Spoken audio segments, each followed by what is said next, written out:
you always advise people about your rules. I call them the Generalissimo's rules. Well, they're pretty simple. I call this 10 golden rules.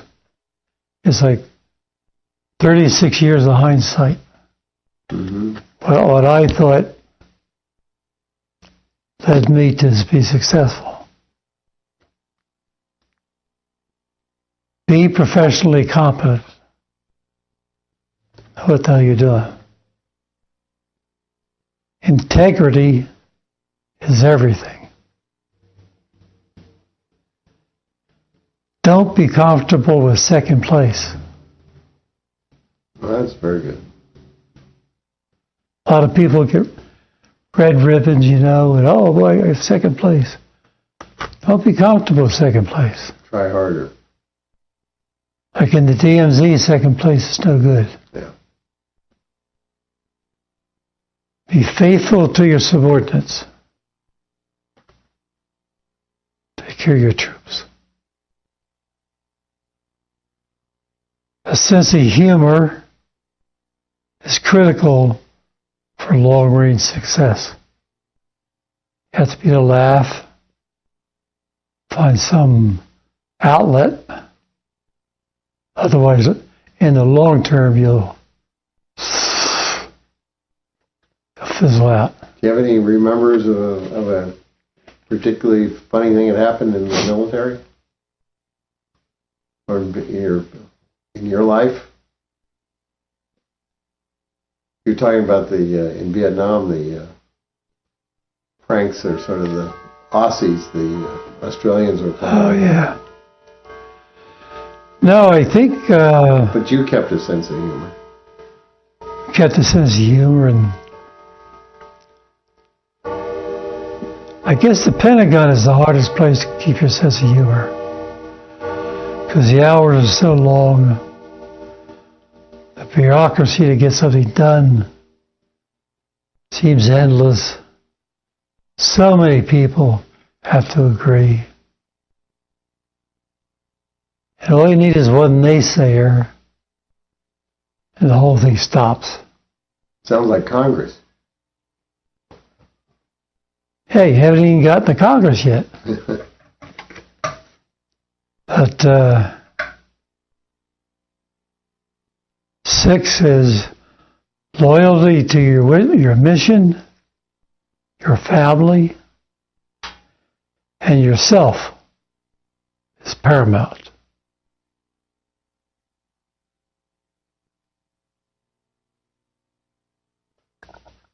Seventh is trust your professional instincts. At this stage of the game, if 2 computer runs say go right, and your gut says go left, go left. Yeah, I use that a lot in politics. Follow your gut. Follow your gut. This stage of the game, you know a lot more than you think you know. And 8 is, I found this to be so much of a problem in the Pentagon. Not with my people, but I go to meetings and people weren't ready. So I said, always be prepared. If you're going to go to a meeting, know what the hell you're doing. Interesting similarity of that between the Boy Scout motto too, be prepared. And people don't think about it, but if all people in the room are prepared, then it's a waste of time. Yeah. Because those are prepared are wanting to make a decision and move on and move up. Yeah. And those who aren't prepared can't make it. They have to take it back to somebody, and they can't make a decision. Yeah, and nothing gets done. Yeah. Now 9 is probably the hardest one of all. And I learned how, I worked hard at doing this. I talk a lot. But my 9th one is be an excellent listener. If you go to a meeting and really listen, then at the end of the meeting, you can say something pretty important or feel comfortable with the decision or object to the decision for these reasons. But you can't do that if you don't listen. A lot of people daydream. I found it's even in your personal relationships. Sherry, sometimes, because I think men want to fix things. So, what's broken, I'll fix it. And it was sometimes you said, just sit down and listen. I want you to just listen. And it really was quite a lesson to me because I find that there's great value in being a listener. And people do want to and it's an art. Hear the story. It's an art. I think it's the hardest art there is. Because everybody wants to tell what they know. Mm-hmm. And few people care what the other guy thinks. Well, I tell you, I listened to many a meeting. At the end, stood up, blew the whole decision apart because he had forgotten 3 big things, or I left feeling good. If I had been listening, I wouldn't have known. And then the 10th one's the one I said, make a better army, a better corps for your subordinates to inherit. That's quite a big one. Make a better army. You're saying this is advice to one person. It seems to me that you became a major general because you could do that. As a single person, you made a better army and a corps. And I think you've also done that with our community. I mean, you're, in my opinion, one of the great persons that I've ever known, and I really appreciate you having this time to record this and put it on tape. Well, I hope the taping came out okay. Sorry I scratched my nose a couple of times.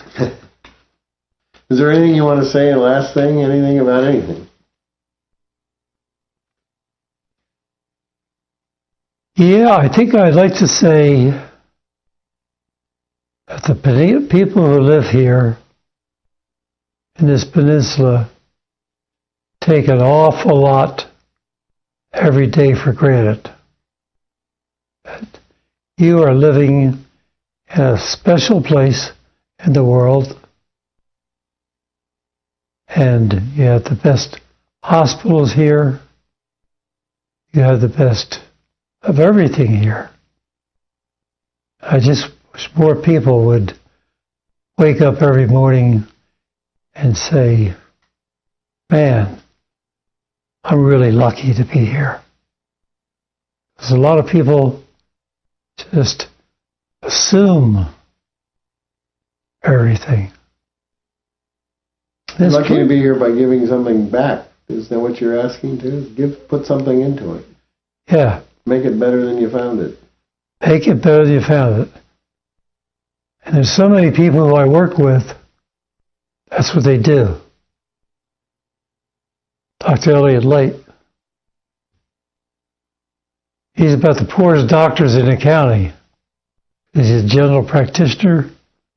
He takes Medicare, Medi-Cal.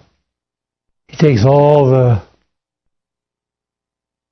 low-paying stuff. But he does it because he wants to heal people, help people. And he's made this place a better community by virtue of what he does every day. Enjoy what you have, appreciate what you have, and please don't ever take freedom granted. Freedom is fought for every day by an awful lot of brave people who you don't know, they don't know you, but they're putting their lives on their limb every day to make sure you can do what you want every day. Thank you, General. It was a beautiful interview. Thank you.